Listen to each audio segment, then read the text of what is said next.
All right, so here is the new version or upgrade of Edge Pulse. And right now I've got it set on gold. And what I've done is put in DX, which is the dollar index on the comparison right here. And I'm using the futures version, DX, and I'm looking at gold. And most people that trade gold understand that DX and gold kind of like are opposites when things are going in your direction, right?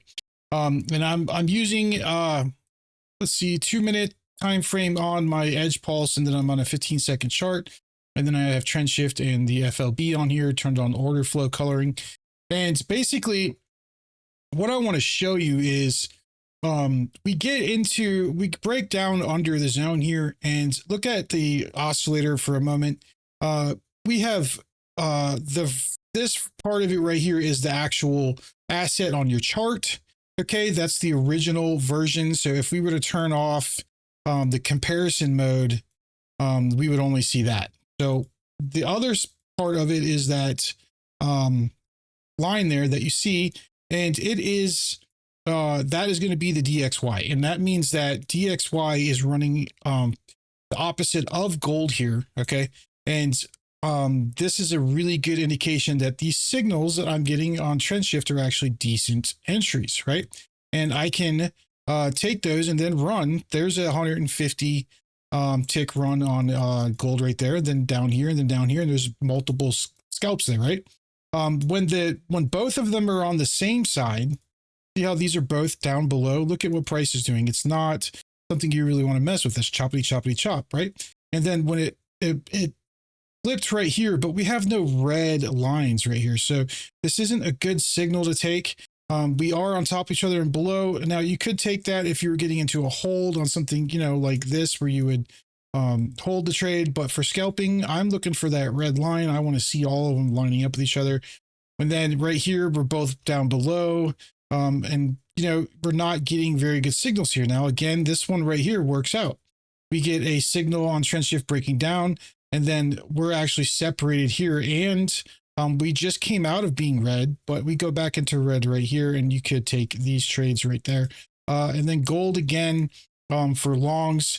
If you're looking, here is that. Now, let me show you how I'm using it for ES or net NQ. I'm sorry. So if we go to NQ, and this is where it actually shows big arrows and this and that based on what ES is doing. So we're going to go and we're going to put in ES now and change it over to ES comparison. Now, when ES and NQ are in agreement with each other and these break through the zero line at the same time, you get a big triangle. When it's not, you get a small green or small red. The yellows are ES breaking through, and it has nothing to do with the NQ. Okay. Now, when we're looking at these, we want to see not the separation like we did on gold. We want to see them actually working together and aligned with each other underneath, going in the same direction. Okay. And I have noticed that if you get into like New York session and you're in high volume, let's go find that real quick. There we go. That's not what we want. It was 6 a.m. Okay, here we go. So here is high volume. That is your crap. Look at that. Let's see. This was not, that day was kind of crappy.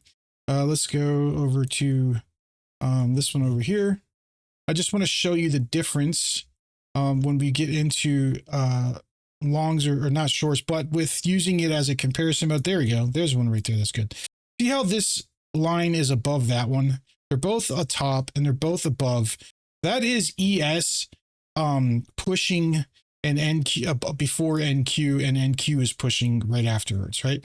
So this right here is where that happens. We're already going up. We already got our signal on both of those, right? And then we push up and we get our retracement, and ES is actually pushing above the NQ. Those are really good for getting in the longs. This is chop again, where they're actually operating not with each other, basically. And then here we go again. This is another one right here where you're getting a really good signal that, hey, we're actually pushing. And you'll notice that when you go and you're looking at all the breakaways and the breakouts and the breakdowns, you'll notice that ES is either above for longs or below it for shorts. So here is it right here. We break up and ES is pushing above the NQ line, and look at what happens with price. So that's just, I want to point that out to you, and so that you know to look for that. And if you have any questions, let me know. This is available in your WAPs right now, and you can upgrade this. And I will make an actual tutorial video for it. But I just wanted to show you real quick how you can use this now. And if you have any questions, just let me know.